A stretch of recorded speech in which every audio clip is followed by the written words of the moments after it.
A combustão realizada a altas temperaturas é um dos fatores da poluição do ar pelos óxidos de nitrogênio causadores das afecções respiratórias. A análise de meio mol de um desses óxidos apresentou 7 gramas de nitrogênio e 16 de oxigênio. Qual a sua fórmula molecular? Vejam bem, galera, a questão falou para mim que a análise de meio mol desse óxido apresentou 7 gramas de nitrogênio e 16 gramas de oxigênio. Foi a questão que me falou isso. O que eu vou fazer para descobrir a fórmula molecular dessa substância? Eu vou querer saber qual é a massa de nitrogênio e a massa de oxigênio que existem, respectivamente, em 1 mol dessa substância. E aí você vai me perguntar, professor, mas por que 1 mol? Vamos lembrar um detalhe muito importante da aula de relações de massas. Quando você diz para mim que a fórmula da água é H2O, isso pode ter vários significados. Você pode dizer que em uma molécula de água, você tem 2 átomos de hidrogênio e 1 átomo de oxigênio. Mas você pode também dizer para mim, olhando para a fórmula da água, que em 1 mol de moléculas de água, você tem 2 mols de hidrogênio e você tem 1 mol de oxigênio. 1 mol de oxigênio. É a mesma coisa, por exemplo, com a fórmula da glicose. Fórmula da glicose não é C6H12O6? O que essa fórmula significa? Significa que em 1 mol de glicose eu tenho 6 mols de carbono, eu tenho 12 mols de hidrogênio, eu tenho 6 mols de oxigênio.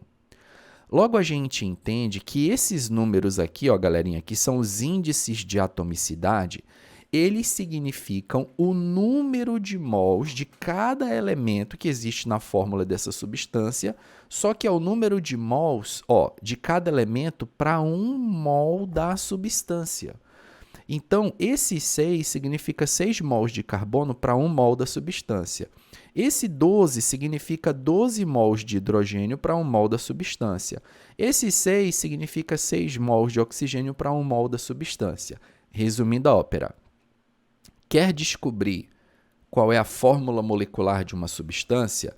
Ache a quantidade de cada elemento para 1 mol dela mesma. Vocês entendem, então, por que eu coloquei aqui para 1 mol dessa substância? Porque se eu colocar para 1 mol, vamos fazer essa conta aqui, nem preciso fazer a conta, né? Vocês reparem que daqui para cá eu dobrei o número de mols, né? Então, para achar o x, basta dobrar isso aqui, dobrar e basta dobrar isso aqui, 2 vezes, tá? Então, esse x aqui, galera, ele vai dar 14 gramas de nitrogênio e esse y vai dar 32 gramas de oxigênio. Na sequência, você transforma essas massas em número de mols, tá? No caso do nitrogênio, é só dividir 14 pela massa dele da tabela, que coincidentemente é 14.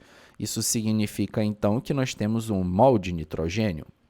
No caso do oxigênio, eu vou dividir 32, que é a massa que eu quero, pela massa da tabela do oxigênio para achar o número de mols. E 32 sobre 16 vai dar 2 mols de oxigênio.